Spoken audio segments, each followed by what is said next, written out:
Bueno, Romanos capítulo 9, vamos a dar lectura de los versículos 25 al 29 con el tema judíos y gentiles en el propósito salvífico de Dios.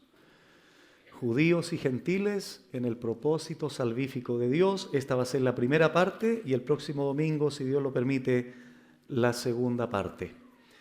¿Qué dice Romanos 9 del 25 al 29? Lo siguiente: como también en Oseas dice: llamaré pueblo mío al que no era mi pueblo, y a la no amada, amada. Y en el lugar donde se les dijo: vosotros no sois pueblo mío, allí serán llamados hijos del Dios viviente. También Isaías clama tocante a Israel: si fuera el número de los hijos de Israel como la arena del mar, tan solo el remanente será salvo, porque el Señor ejecutará su sentencia sobre la tierra en justicia y con prontitud. Y como antes dijo Isaías: si el Señor de los ejércitos no nos hubiera dejado descendencia, como Sodoma habríamos venido a ser, y a Gomorra seríamos semejantes. Cuando hablamos de una persona judía o cuando hablamos de una persona gentil, se refiere a lo siguiente, una respuesta básica y general.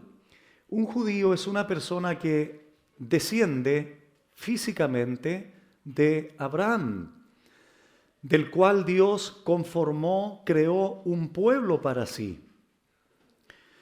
Por eso es que el Señor siempre les decía a los judíos: ustedes son hijos de Abraham, apelando a la descendencia de Abraham. Por lo tanto, esos judíos, en los tiempos de Jesús, obviamente, tenían también ciertas características. Habían fariseos dentro de ellos, habían saduceos, etc. Pero básica y generalmente esa es una definición de un judío. La palabra judío viene de Judá, el que alaba a Dios. Entonces, haciendo referencia al pueblo de Dios. Y el gentil sencillamente es alguien que no pertenece a ese grupo, a esa clasificación étnica, física de Abraham. ¿Y por qué es importante señalar esta distinción? Bueno, en primer lugar, porque la Biblia la hace. La Biblia en el Nuevo Testamento, en Romanos, en 1 Corintios, hace esa distinción. Habla de judíos, habla de gentiles, pero también habla de la iglesia de Dios. Por lo tanto, hermanos, es importante mantener eso como una base preliminar. Ahora bien, en Roma, la ciudad en la cual estaba ubicada esta iglesia local, estaba integrada por una minoría de judíos y una mayoría de gentiles. Los gentiles se estaban convirtiendo al Señor. Entonces era pertinente, era adecuado tratar este tema, porque en la mente del judío había un pensamiento muy particular y especial, como lo vamos a ver a continuación. Entonces, como los gentiles se estaban convirtiendo al Señor, se comenzaron a dar una serie de situaciones propias de esta realidad. Y el apóstol Pablo, al inicio del capítulo 9, comenzó a manifestar su tristeza. ¿Por qué? Porque sus compatriotas judíos estaban separados del Señor. Por su condición espiritual, el apóstol Pablo sufría. Y de hecho, después en el capítulo 10, vuelve a señalar su dolor por la incredulidad de Israel. Entonces, recordemos, hermanos, en primer lugar, solo para refrescar la memoria, y retrocedamos al libro de Hechos, capítulo 10, para recordar lo que un judío pensaba de un gentil, de un extranjero, porque para nosotros hoy día hablar de un judío, de un gentil, bueno, es normal, pero en la mente de un judío, la reacción de él no era la misma. Veámoslo brevemente en Hechos capítulo 10, en la famosa visión de Pedro, cuando baja este lienzo con animales, ¿recuerdan? Bueno, en Hechos capítulo 10, versículo 28 en primer lugar, entre Pedro y Cornelio se da esta situación aquí. Y noten lo que dice el versículo 28. Y les dijo, vosotros sabéis cuán abominable es para un varón judío juntarse o solamente acercarse a un extranjero. Pedro sigue diciendo, pero a mí me ha mostrado Dios que a ningún hombre extranjero en el contexto o gentil llame común o inmundo. Entonces notamos aquí como primera cosa que pensaba el judío común y corriente, que era abominable, que era detestable acercarse solamente a un gentil. Eso estaba en la mente de un judío. Por eso es que Dios tiene que tratar de manera especial con Pedro para que cambiara su enfoque, para que cambiara su pensamiento. Versículo 34. Perdón, sigamos. Sí, versículo 34. Entonces Pedro, abriendo la boca, dijo, en verdad comprendo que Dios no hace acepción de personas. ¿Qué pensaba el judío? Yo solo soy salvo. La salvación es solamente de los judíos. Nosotros somos el pueblo especial de Dios. Los hijos de Abraham somos los que tenemos el privilegio de alcanzar el cielo. Los perros, como le llamaban a los gentiles, no son merecedores del cielo. Y Pedro ahora dice, he entendido que Dios no hace acepción de personas. Versículo 44. Mientras aún hablaba Pedro estas palabras, el Espíritu Santo cayó sobre todos los que oían el discurso, no solo los judíos. 45. Y los fieles de la circuncisión que habían venido con Pedro se quedaron atónitos. Los judíos estos se quedaron atónitos, perplejos, sorprendidos de que también sobre los gentiles se derramase el don del Espíritu Santo. 48. Y mandó bautizarles en el nombre del Señor Jesús. Entonces le rogaron que se quedase por algunos días. De hecho, fue tal la conversión de los gentiles que en Hechos capítulo 15 se comienza a dar el primer concilio en Jerusalén para tratar con cuestiones que tenían que ver con esta diferencia entre los judíos y los gentiles que se estaban convirtiendo. ¿Qué vamos a hacer con la circuncisión? ¿Es necesario circuncidar a un gentil? ¿Es necesario que ellos sigan guardando las liturgias de la ley? Y se tuvo que determinar, producto del crecimiento gentil, en la conversión a salvación. Bueno, dicho eso, regresamos a Romanos capítulo 9. Lo que hace Pablo a continuación es probar que la integración o inclusión de los gentiles y la salvación de un remanente de los judíos era el plan soberano de Dios desde antes de la fundación del mundo. Es decir, la salvación de los gentiles no fue una sorpresa. No es que lo pilló por sorpresa a Dios. Bueno, como los judíos me rechazan, entonces ahora empiezo a poner mis ojos en los gentiles. No, era algo determinado de antemano. Y para eso, el apóstol Pablo apela a dos profetas para argumentar su enseñanza. El apóstol Pablo ya ha apelado a la ley. Él habló de Abraham, de Isaac, de Jacob, Génesis. Pero también Pablo habló del faraón y de Moisés, Éxodo. Entonces Pablo apela siempre a la Escritura para argumentar su posición.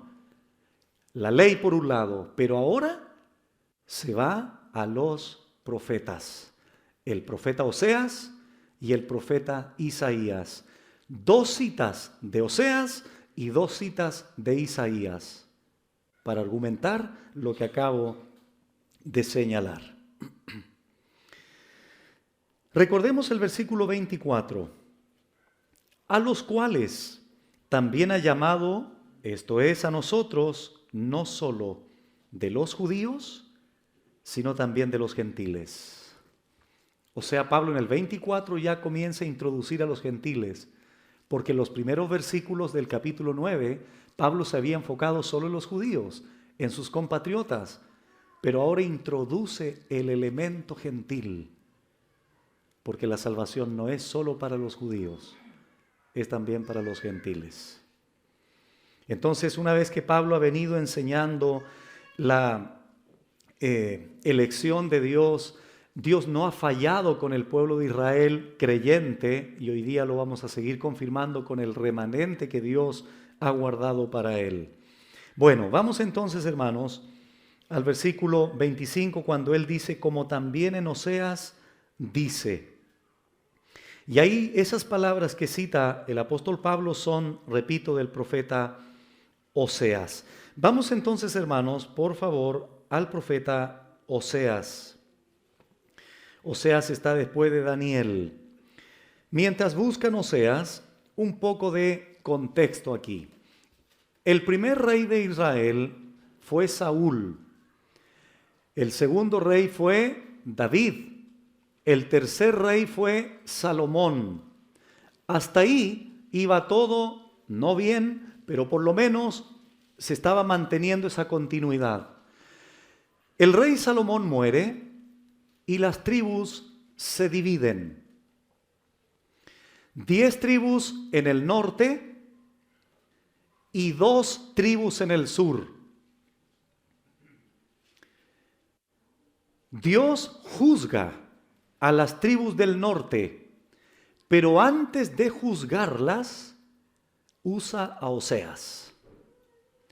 Por lo tanto, Oseas es un profeta que advierte a las 10 tribus del norte de que si no se arrepentían, si no se volvían a Dios, Dios juzgaría a esas tribus, serían dispersadas, iban a desaparecer, y para eso Dios usaría a los asirios. Año 722. Y curiosamente, Oseas profetiza unos 20 años antes, advirtiéndoles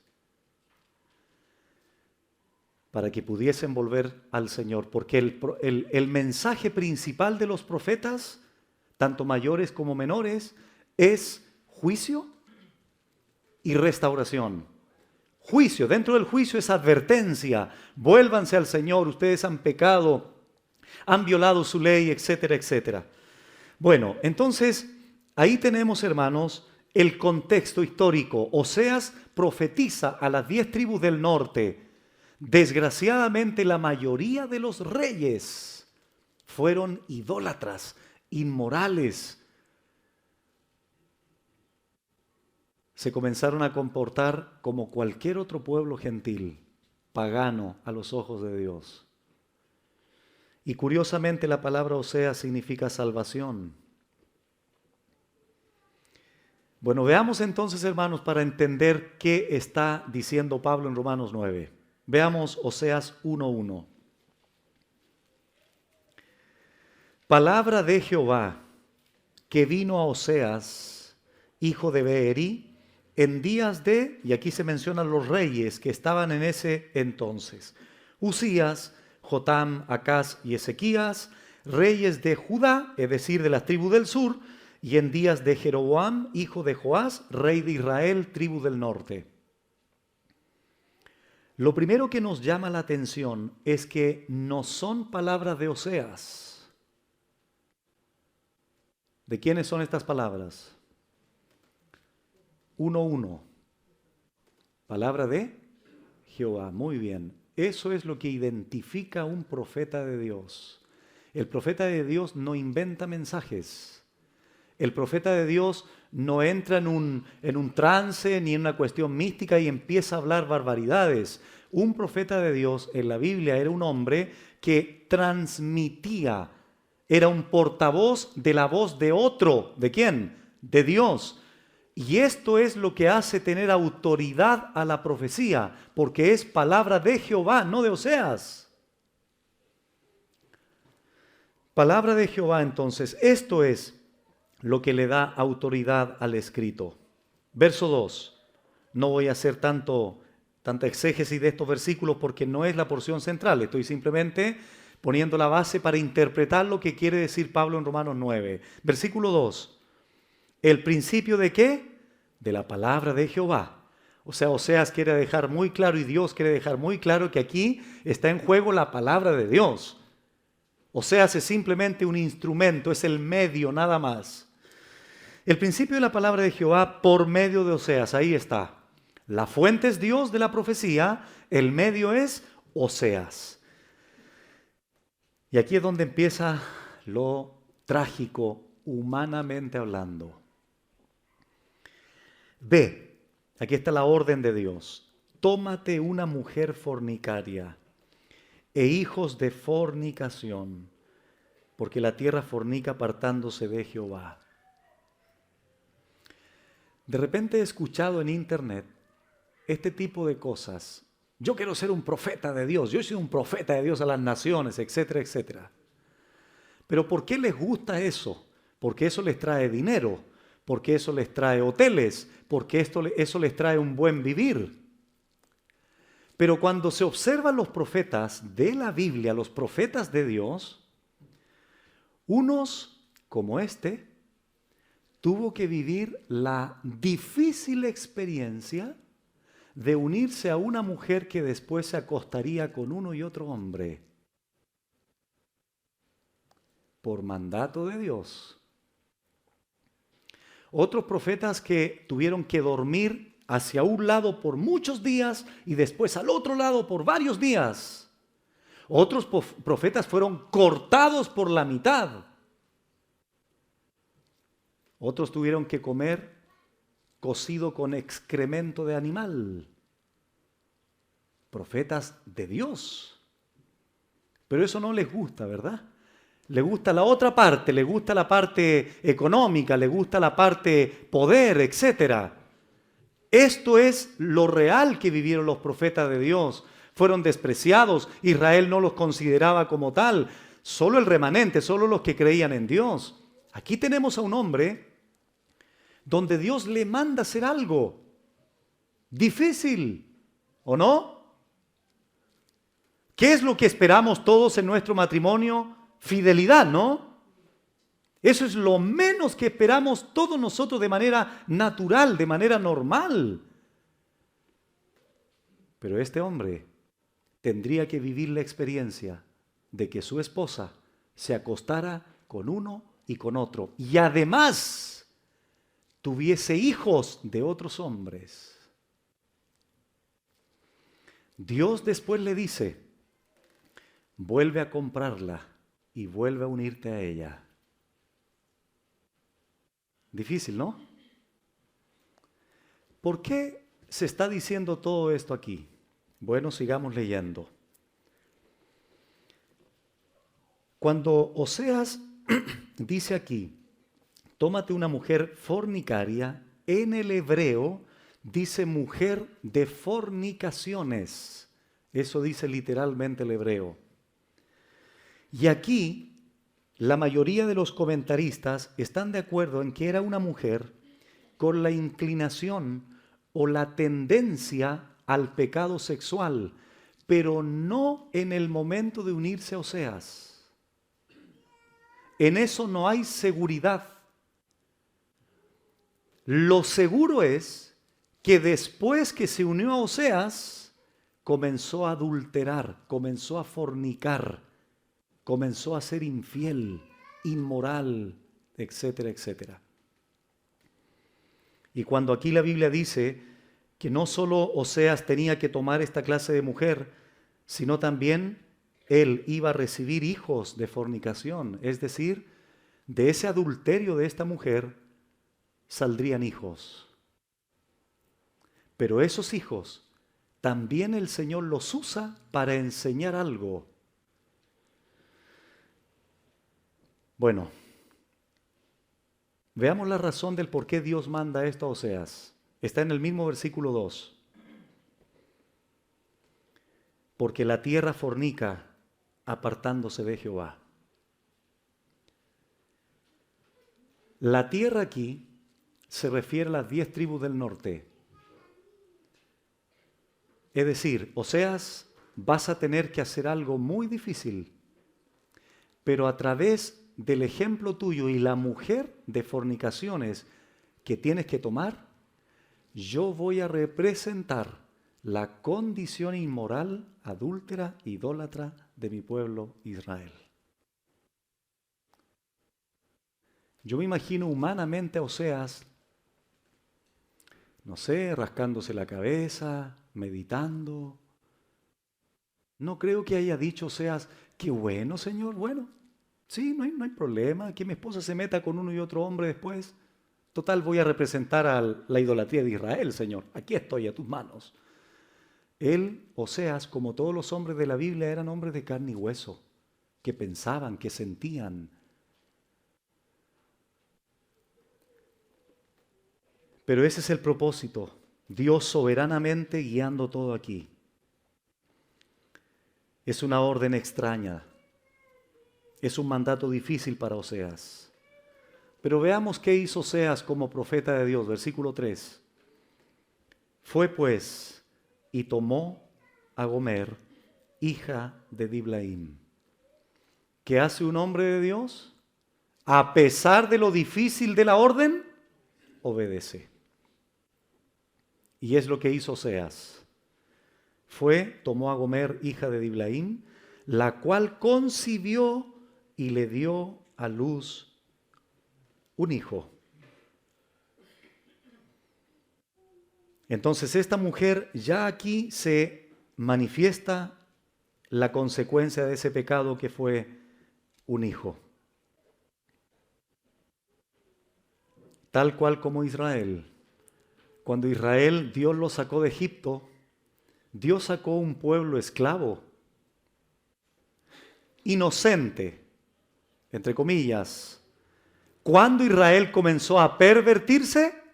Después que salió de Egipto.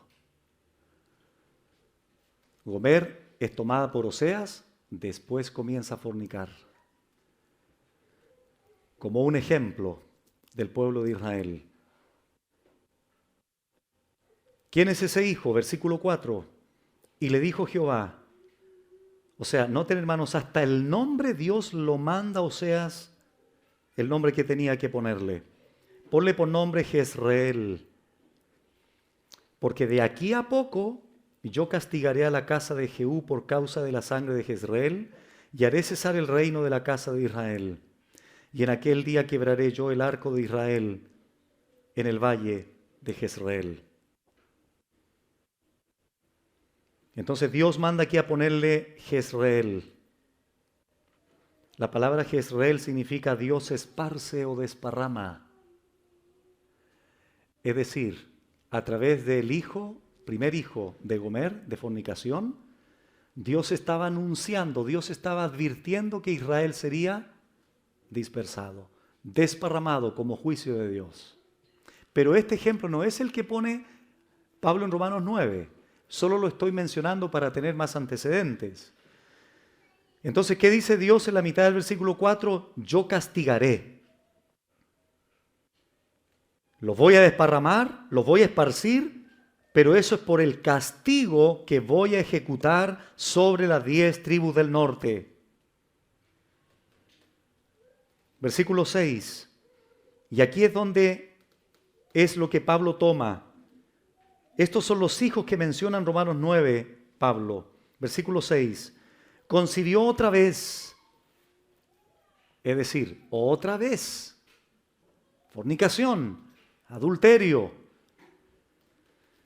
Concibió otra vez y dio a luz una hija, y le dijo Dios, ponle por nombre Lo-ruama, porque no me compadeceré más de la casa de Israel, sino que los quitaré del todo. Y este es el hijo o la hija de la que menciona Pablo en Romanos 9. ¿Qué significa Lo-ruama? No amada. Y dice Dios que ya no se va a compadecer más de la casa de Israel. no amada, sino que los quitaré del todo, dice Dios. Evidentemente Dios aquí está hablando de un juicio. Versículo 8 y 9. Veamos el otro hijo. Después de haber destetado a Lo-ruhama, concibió y dio a luz un hijo. Y dijo Dios, ponle por nombre Lo-ammi, porque vosotros, y atención a esta declaración, no sois mi pueblo. Es lo que Pablo dice en Romanos 9. Ni yo seré vuestro Dios. Ni yo seré vuestro Dios. Lo-ammi significa no mi pueblo. Ni yo seré vuestro Dios. Hagamos un pequeño resumen de lo leído para darle mayor sentido a esta porción. Dios manda a Oseas a tomar a una mujer llamada Gomer, una mujer de fornicaciones. Esta mujer tendría la tendencia, sería proclive, tendría la inclinación al pecado sexual. Le sería infiel a Oseas. ¿Por qué? Porque es lo que Israel estaba haciendo frente a su Dios. Entonces Dios le dice a Oseas, tómala, pero no solo a ella, sino que de las relaciones inmorales que tenga, vendrán hijos. Dos son los que nos interesan, Lo-ammi y Lo-ruhama. Jezreel, Pablo no lo considera, pero también habla de juicio. Lo-ruhama, no amada. Lo-ammi, ya no mi pueblo. Juicio de Dios. Dios a través de estos tres hijos manifestaría su juicio. A través de la relación de Oseas con Gomer, Dios reflejaría el pecado de Israel. Pero Dios usó a un hombre, Oseas, porque Él es soberano, ¿no? ¿Recuerdan José? Cuando en Génesis 50, después de toda la tragedia que vivió José, los hermanos lo envidiaron, los hermanos le hicieron mal. Bueno, después lo llevaron a la cárcel. Y después los hermanos conversan con José, se acercan a él y José le dice, no se preocupen, Dios me ha traído aquí.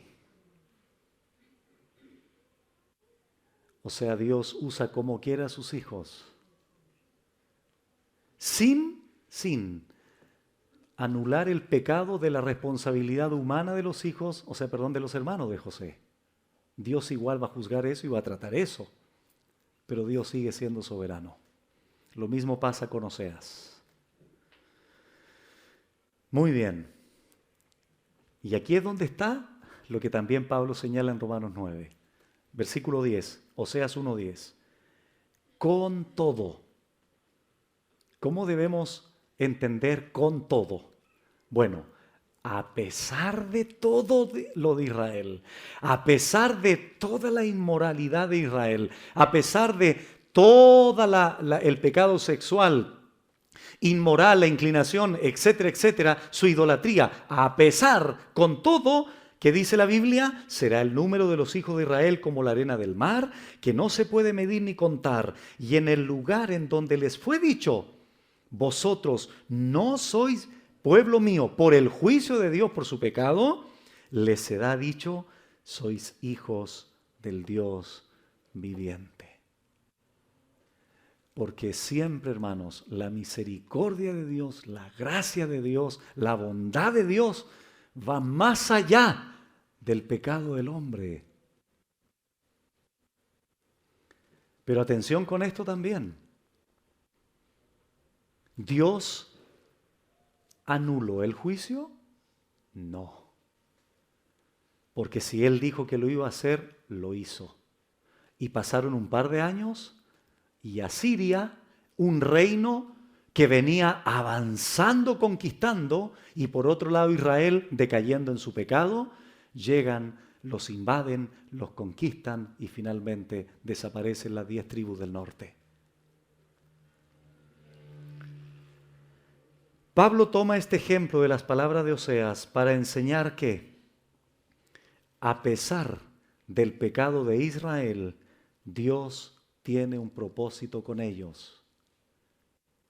Porque lo vamos a ver a continuación, Dios se ha reservado un pequeño remanente. Con ellos la palabra no ha fallado, Romanos 9:6. Israel había llegado a ser como cualquier pueblo gentil. Ya no eran considerados como pueblo de Dios por su pecado. Ellos habían violado el pacto. Habían perdido toda identidad. Estaban inclusive en el olvido, podríamos decir. Pero Dios los juzgó de igual manera. Ahora acompáñenme ahí al ladito, Oseas capítulo 2, versículo 23.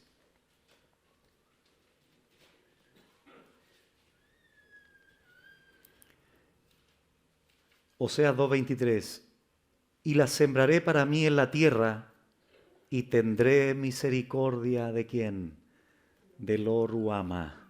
La no amada la volveré a amar. Le diré ahora amada. Y diré a Lo-Ami, que son los dos ejemplos que Pablo pone en Romanos 9, le diré, tú eres pueblo mío. Pero ¿cómo si Lo-Ami significa no pueblo y ahora le dirá, sí es de mi pueblo? Misericordia. Restauración, tú eres pueblo mío. Y él dirá, ahora Lo-Ami dirá, Dios mío, tú eres mi Padre. Por eso después Pablo dice, hijos del Dios viviente.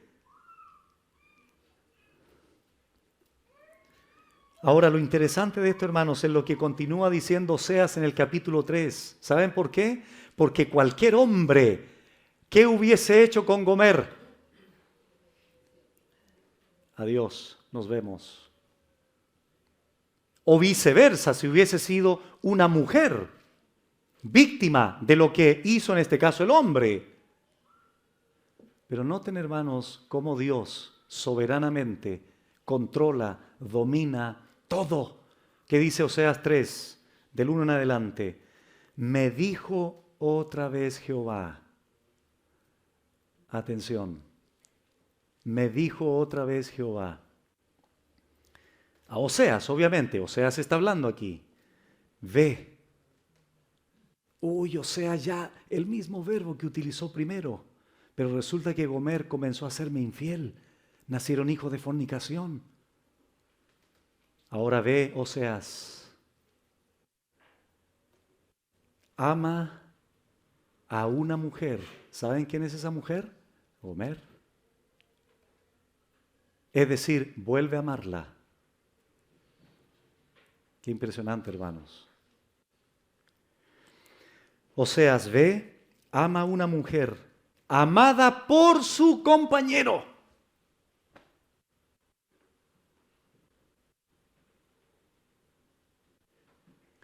Los que somos matrimonios podemos entender un poquito, ¿verdad? Lo difícil de esta situación.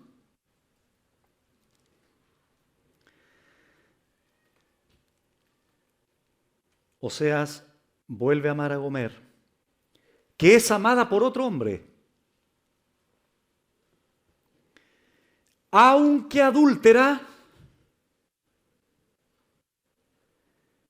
como el amor de Jehová para con los hijos de Israel, los cuales miran a dioses ajenos, idólatras, y llaman tortas de pasas. ¿Qué hizo Gomer? Fue y la volvió a comprar. Versículo 2. La compré entonces para mí por 15 siclos de plata y un homer y medio de cebada. Y le dije, tú serás mía durante muchos días. No fornicarás. Ya no lo hará. Ni tomarás otro varón. Lo mismo haré yo contigo. Porque iba a llegar un momento donde Israel ya se volvería a Dios y no tendrían dioses ajenos. Israel ya no sería un adúltero espiritual. Todo eso se está reflejando a través de la relación entre Oseas y Gomer. Lo mismo haré yo contigo, porque muchos días estarán los hijos de Israel sin rey, sin príncipe, sin sacrificio, sin estatua, sin efod y sin terafines. Después volverán los hijos de Israel, restauración, y buscarán a Jehová su Dios y a David su rey, y temerán a Jehová y a su bondad en el fin de los días. Es una historia preciosa, pero difícil de digerir humanamente, sobre todo mirándolo como matrimonios, de lo difícil y complejo que fue la orden de Dios para Oseas. Pero como Oseas amaba a su Dios, solo un amor genuino es capaz de no razonar necesariamente una orden de Dios para poder llevarla a cabo de una manera determinante como lo hizo Oseas.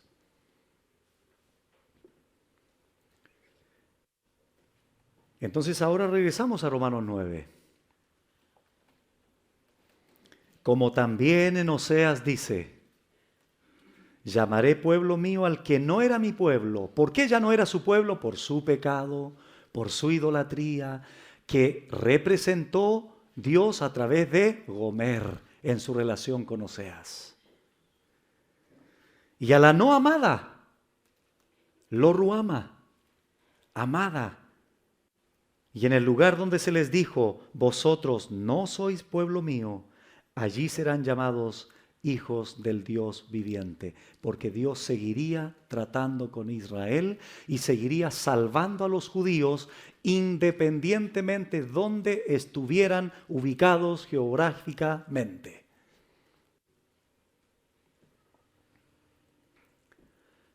Entonces el apóstol Pablo, hermanos, aplica esto a los gentiles que siempre eran considerados por los judíos como perros, como marginados de la salvación. Eran además rechazados. De hecho, en el Talmud se dice que matar a un gentil no es mayor pecado.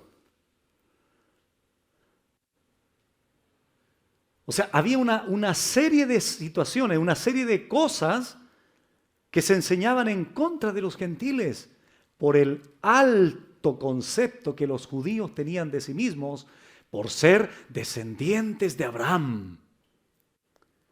Y resulta que cuando Cristo los comienza a confrontar en Juan 8, ustedes le dicen, ustedes son hijos del diablo. ¿Qué me vienen aquí a decir que son hijos de Abraham?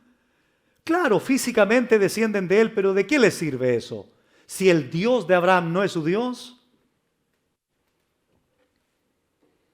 Entonces lo que Dios dijo respecto de las 10 tribus de Israel del norte es equivalente. Pablo lo aplica a los gentiles, porque en definitiva es el mismo principio de salvación. Dios no ha olvidado a su pueblo. Veamos ahora el siguiente profeta, Isaías, versículo 27. Segundo profeta que Pablo apela para argumentar su punto. Dice 27, también Isaías clama tocante a Israel. Si fuera el número de los hijos de Israel como la arena del mar. Y aquí es donde se responde, hermanos, en base a qué Dios hizo lo que hizo. Tan solo el remanente será salvo, porque el Señor ejecutará su sentencia sobre la tierra en justicia y con prontitud. También Isaías clama tocante a Israel. Ya vamos a explicar por qué Isaías clamaba. La palabra clamar aquí significa literalmente gritar, dar voces. Ahora bien, retrocedamos al pasaje que Pablo cita, Isaías 10. Isaías capítulo 10. ¿Qué es lo que llevaría al remanente a ser remanente entre toda la nación de Israel? Bueno, aquí lo explica claramente en Isaías 10, versículo 20 al 23. Dice, acontecerá en aquel tiempo que los que hayan quedado de Israel y los que hayan quedado de la casa de Jacob, nunca más se apoyarán en el que los hirió. Nunca más pondrán su confianza en las alianzas que hacían con naciones paganas. Llegará un momento en que no lo harán. ¿Pero por qué? Dice, nunca más se apoyarán en el que los hirió, sino que se apoyarán o confiarán con verdad en Jehová, el Santo de Israel. Ese remanente confiaría en Dios. Ese remanente de Israel se apoyaría en Dios. Ya no se apoyaría, ya no confiaría en sus alianzas que hacían con otras naciones, de las cuales también fueron heridos por ella, dice el texto. ¿Pero por qué? Porque siempre es por fe, o por gracia mediante la fe. Es decir, los judíos y gentiles siempre se salvarán por la fe. No hay diferencia en cuanto al método de salvación. Se apoyarán con verdad en Jehová, el Santo de Israel. 21. El remanente, ese resto pequeño, ese pequeño grupo que confíen en Dios, volverá. El remanente de Jacob volverá al Dios fuerte. Porque si tu pueblo, oh Israel, fuere como las arenas del mar, el remanente de él volverá. La destrucción acordada rebosará justicia, porque el Israel incrédulo de igual manera sería juzgado, de igual manera sería castigado. Pues el Señor Jehová de los ejércitos hará consumación ya determinada en medio de la tierra. De hecho, hermanos, ustedes saben que una vez que las tribus del norte fueron juzgadas por Dios por los asirios, 722, quedaron las tribus del sur. Pero ellos también comenzaron a desviarse. Por tanto, también fueron merecedores del juicio de Dios. Y esa es la razón por la que Dios soberanamente también posteriormente usaría como brazo ejecutor de juicio a los babilonios. 605, 597, 586, última invasión babilónica, que fue cuando se llevaron a Daniel y sus amigos a Babilonia. Juicio de Dios, 70 años en Babilonia.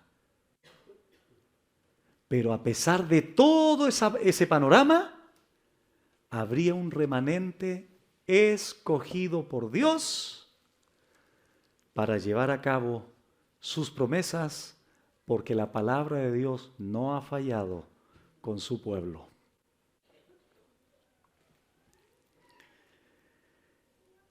Y aquí cuando se habla de que los israelitas o los judíos, aunque muchos como la arena del mar, bueno, eso es en virtud de la promesa que Dios le hizo a Abraham, ¿recuerdan? Su descendencia no podría ser contada.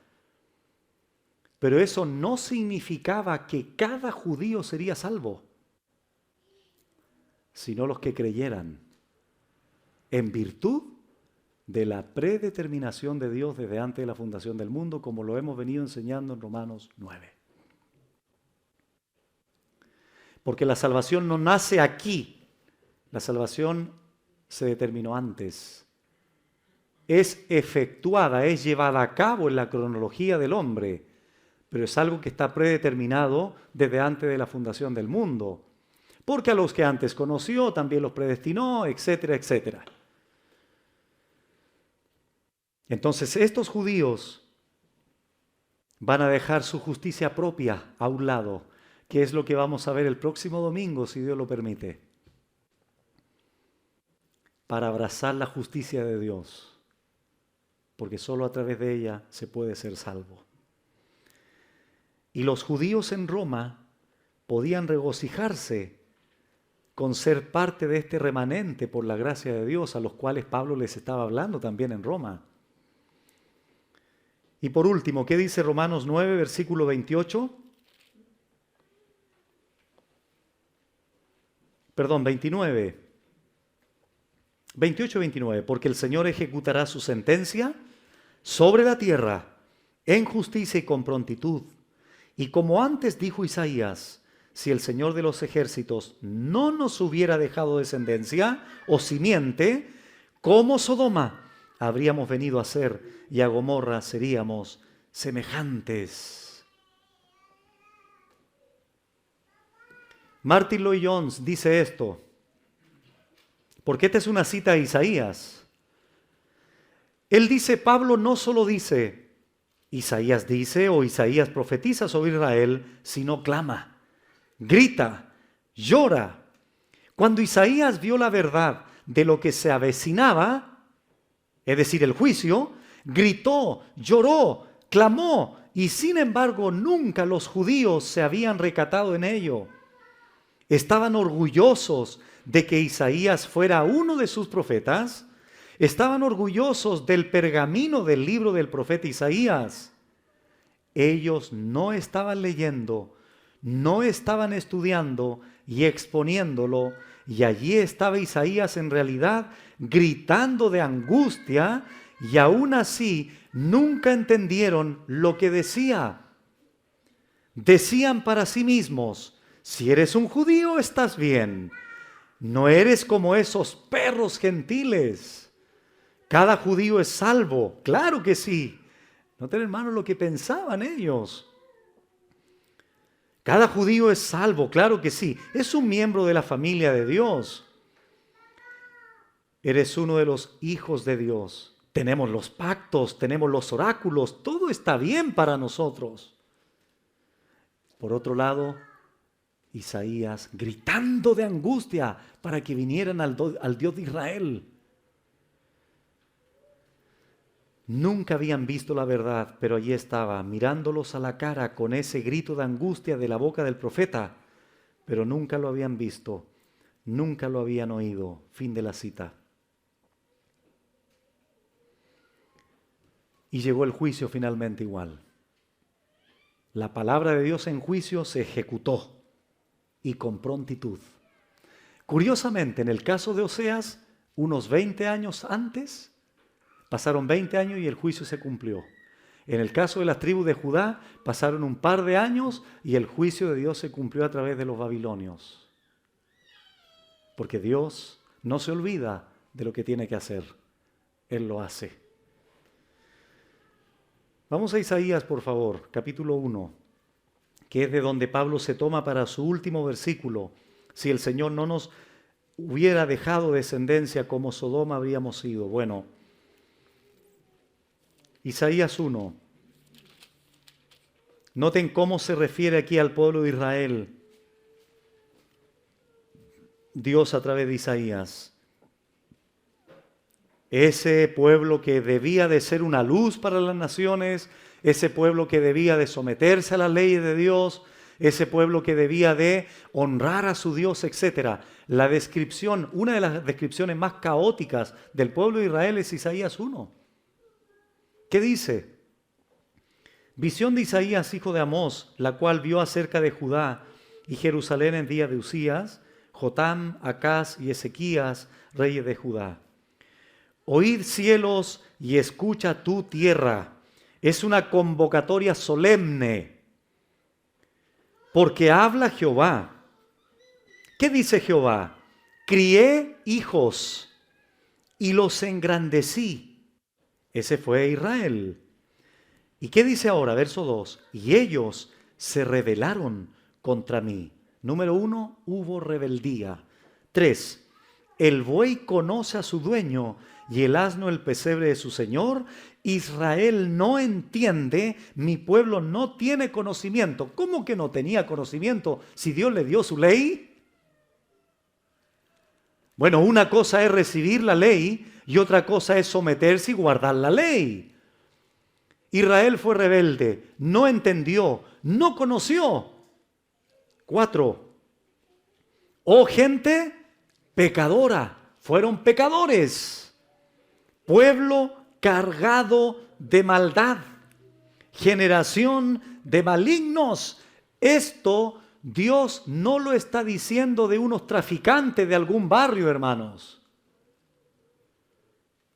Esto no lo está diciendo Dios de un grupo de criminales, de homicidas.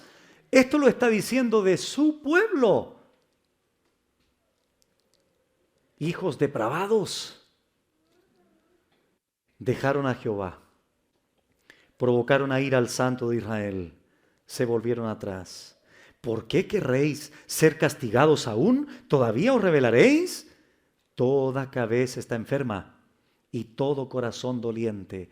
Desde la planta del pie hasta la cabeza no hay en él cosa sana, sino herida, hinchazón y podrida llaga. No están curadas ni vendadas ni suavizadas con aceite. Vuestra tierra está destruida, vuestras ciudades puestas a fuego, vuestra tierra delante de vosotros comida por extranjeros y asolada como asolamiento de extraños. Y queda la hija de Sión como enramada en viña y como cabaña en melonar, como ciudad asolada. Y aquí está lo que Pablo dice en Romanos 9:29. Si Jehová de los ejércitos no nos hubiese dejado un resto pequeño, es igual a remanente, como Sodoma fuéramos y semejantes a Gomorra.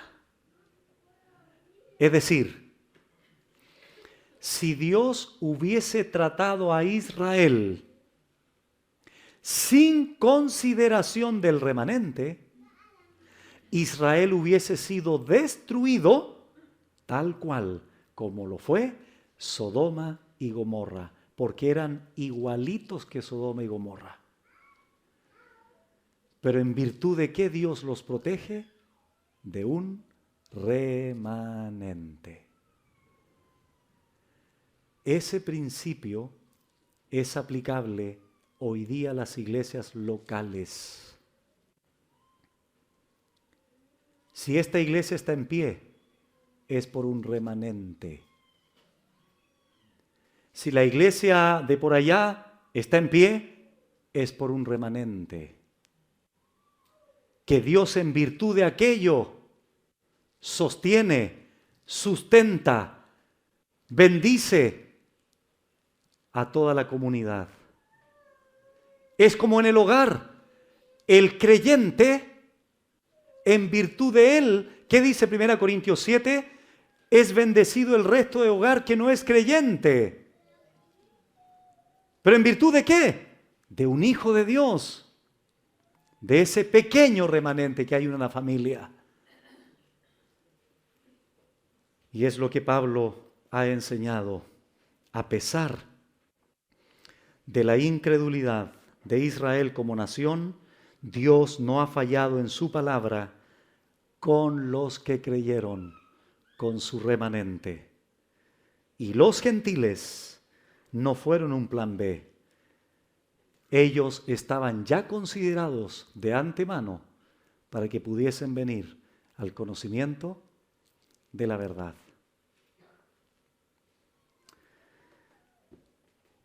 Por último, veamos por favor Mateo capítulo 15. Cómo el Señor enseñó también esta consideración de los gentiles antes que Pablo lo enseñaba o antes que también Abraham lo enseñara en capítulo 12 de Génesis, con una preciosa historia entre Cristo y la mujer cananea. Mateo 15, del 21 al 28.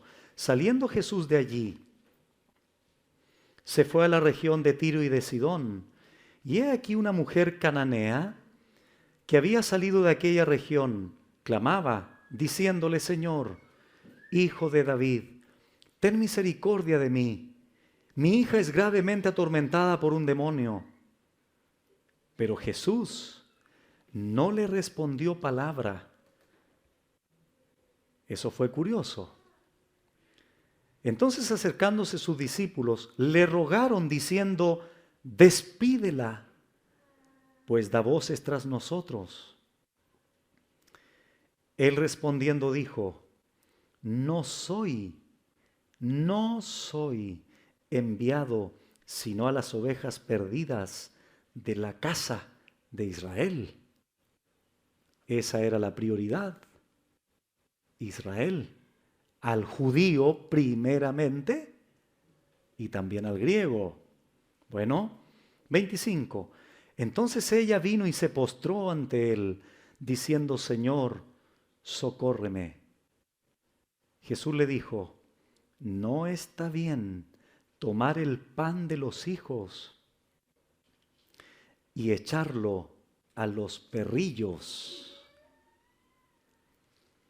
¿Cuál era el pensamiento del judío común y corriente respecto a los gentiles? Perros. Pero Cristo hace un pequeño cambio para referirse a ellos y le dice perrillos. En el griego, las mascotas que se utilizaban en los hogares, no los perros que andaban en la calle comiendo cualquier cosa. No está bien tomar el pan de los hijos y echarlo a los perrillos. Con esta respuesta la mujer gentil pudo haberse ido, triste, con la respuesta del maestro. Sin embargo, veamos lo que sucedió. Y ella dijo, sí, Señor, pero aún los perrillos. Toma la misma palabra que el Señor usó primero. Sí, Señor, pero aún los perrillos, aquellos que no son de tu pueblo, Señor, comen de las migajas que caen de la mesa de sus amos. ¿Cuál fue la reacción del Señor? Entonces respondiendo Jesús, dijo, oh mujer, ya no le dijo, oh perrillo, ahora le dice, oh mujer, grande es tu fe. No me importa si eres judía ahora o no. Lo que prevalece ahora es la fe. ¿Eres gentil? Pasa a segundo plano. Bienvenidos son los que creen. Grande es tu fe. Hágase contigo como quieres.